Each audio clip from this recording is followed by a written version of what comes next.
根据媒体最新报道，澳大利亚国防部长在澳大利亚当地时间4月25号接受了记者采访，又一次谈及了台海地区的敏感问题，认为台海地区发生军事冲突的可能性是比较大的，因此澳大利亚要和在这一地区的盟国一起努力维护和平。报道称，澳大利亚国防部长在被问及冲突可能性是不是正逐日增加时，他的回答是：发生冲突的可能性不能被低估了。他还向媒体表示，这都是因为中国的野心，宣称中国对台湾的野心越来越明确了，简直是是非不分。而在表述完他对台海地区可能发生冲突的看法后，他又开始鼓吹澳大利亚的好心了。他表示，澳大利亚的国防部队已经做好了准备，可以参与到台海冲突中来，针对任何针对澳大利亚盟国的威胁，澳大利亚都会想办法应对。说完这句话，他还假模假样地表示了一下澳大利亚爱好和平的立场，表示即便澳大利亚参与台海冲突，澳大利亚都会努力来维护和平，做一个友好的邻居。他们也不想看到台海地区发生冲突之类的话，但是只需要听他说澳大利亚会和伙伴和盟友合作，知道有美军的参与，就已经能够知道澳大利亚的真实想法了。而他的这番言论在被媒体报道之后，很快就引爆了网友评论，被许多外国网友痛骂。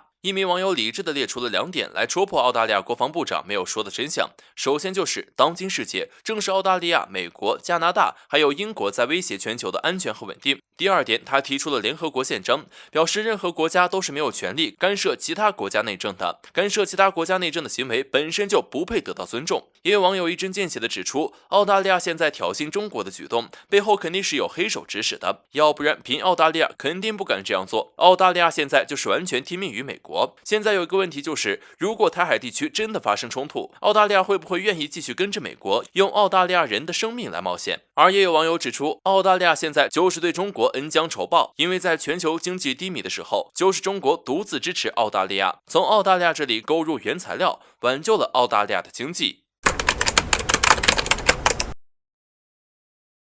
自日本政府宣布2年后将福岛核电站的废水排入太平洋后，引起国际舆论的震动。在科研机构分析出日本核污水将给全球带来灾难性后果后，西方国家却一致保持沉默。美国国务卿布林肯甚至感谢日本的透明，支持日本将核废水排入大海中。与西方国家相反，东亚人民则对日本政府的行径纷纷表达了谴责。日本国内也有不少民众走上街头抗议政府行为，而与日本邻近的韩国与中国同样有所行动。尽管日本政府在不断掩盖自己的罪行，但还是把事情闹大了。根据韩媒的报道，在4月26号这天，大约有350艘民船聚集在临海城市，并且在统一的指挥下出海示威，场面十分壮观。而这些渔船出海示威的目的，便是抗议日本向太平洋排放核废水的行为。与此同时，韩国19个官方与民间组织也在同一天发表共同声明，要求日本政府承认自己的错误，撤回排放废水的决议，并且提出韩国政府要进一步向日本施压。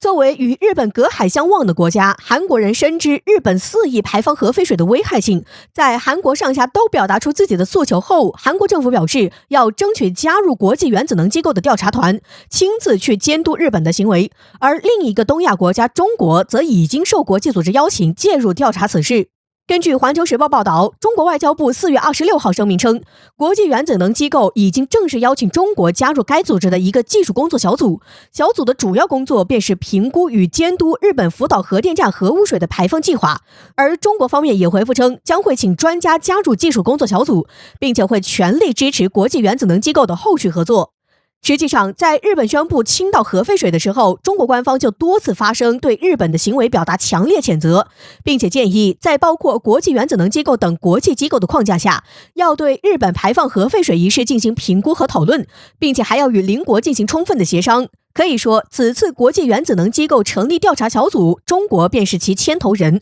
在西方普遍装作没看到的情况下，中国扛起了监督大旗。日本排放核废水的问题危害的将是全人类的利益，不是说西方不愿去管这个问题就不存在。既然西方不愿意扛旗，那么咱们中国去扛又有何不可？可以说，中国的表态说明了当今全球的舆论并非只能西方来掌握。作为一个国际影响力日益增强的东方大国，中国人的话同样不容忽视。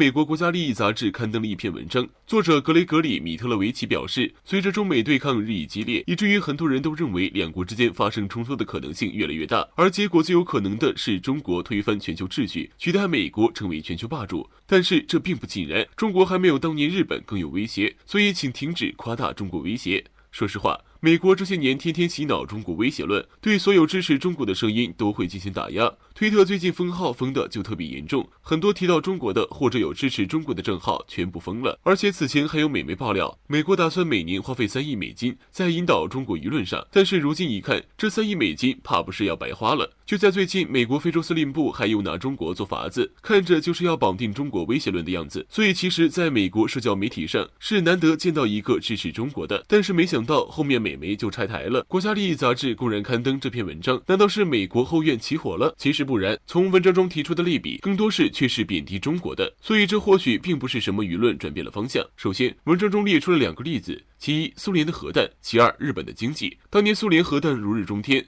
就算是一个继承苏联一部分军事实力的俄罗斯，在经济严重落后的情况下，也是国际上的一块庞大人物。相反，中国现在根据公布的数据，也就几百枚核弹，这完全不足以威胁美国。而日本当年经济也是极为强大的，以至于很多美国人都担心日本会代替美国，但是结果就是日本直接掉下去，再也无法威胁美国。而中国现在的经济、科技、军事领域，并没有比当年的日本强很多，美国又何必要害怕呢？当然，这个论证可以说是歪打正着，论证点错误，但在结论上却是正确的。因为中国这些年不断强调，中国是走和平发展路线的，尊重每一个国家的主权，绝不会插手他国内政。但是这并不代表中国实力不足，只是不愿意把这些实力用在挑起冲突上。近些年，中国军事力量发展速度极快，综合军力在世界上也是排在前列的，再加上经济发展更是冲天而起，以至于中国成为国际社会上炙手可热的合作对象。但是这绝对不是中国威胁美国国际地位的原因。其实追究美国宣传中国威胁论的原因，不过就是美国的嫉妒。中国现在正在蒸蒸日上，美国却是日暮西沉，所以才会想把中国打压下去，来维护自己的权力地位。其实这要论起来，美国才是国际社会一大威胁，而且还是安全威胁。毕竟美国挑起的战争还少。日前，美国开火了的消息在国际上引起了轩然大波。本来还在谈判桌上和平谈判的美伊，为何突然在波斯湾海域走向了剑拔弩张？一张卫星图给出了答案，似乎是中国给伊朗的勇气。这到底是怎么一回事？根据美国第5舰队透露的消息显示，日前美国的2艘巡逻艇和伊朗伊斯兰革命卫队的多艘快艇在波斯湾水域内狭路相逢。我们知道，无论是美国船只还是伊朗船只出现在这里都不奇怪，而2国船只狭路相逢的事件也并不罕见，因为波斯湾水域狭小，难免会撞上。但是这次开火的起因却十分让人意外。按照美军方面的说法，由于遭到多艘伊朗快艇的骚扰，美军就朝着伊朗快艇行驶的方向开火。从这样的表述中，我们可以发现，此次开火的原因是伊朗主动挑衅在先。据更详细的消息称，伊朗快艇以非常快的速度从美国的巡逻艇前方驶过，期间最近的一次，双方军舰之间的距离仅仅只有62米。事后，美国军官对此表示，伊朗快艇速度之快令人印象深刻。我们知道，尽管美伊之间一直存在着较大的矛盾冲突，但是伊朗如此明目张胆地挑衅美军实属罕见。基于美伊之间军力的悬殊，伊朗并不敢轻举妄动。结合以往的消息来看，伊朗所采取的大部分行动都是对美军挑衅行为的回应报复举动，而伊朗主动挑衅的行为则很少。那么这次伊朗主动多次近距离挑衅的原因到底是什么？他们的底气又是源自哪里？随后官方公布的一张卫星图给出了答案。根据图片，不少分析人士称，这极有可能是伊朗沙伊德纳兹里号双体船。外界普遍认为，这是一艘有着低可观测性设计的导弹护卫舰。更为重要的是，这艘船几乎是和中国022导弹艇一个模子，因为伊朗这一神秘双体船也被称之为伊朗版的022。那么说到022导弹艇，大家一定不会陌生，这是我国也是全球第一款隐身双体穿浪式导弹艇。尽管其体积小，但是战斗力却不凡。有人表示，其甚至能够扛住海上12级台风的来袭，因此也被认为是目前世界上战斗力顶尖的导弹艇之一。从这一点来看，模仿中国022导弹艇的伊朗双体船，自然性能也并不会差。另外有消息表明，伊朗版的022将会配备中国外贸版的反舰导弹，如此看来，其战斗力更加是不容小觑。从这一角度来看，也难怪伊朗在面对美巡逻艇时如此有底气，原来很大程度上是对中国武器性能的肯定，某种程度上确实是中国给了伊朗底气。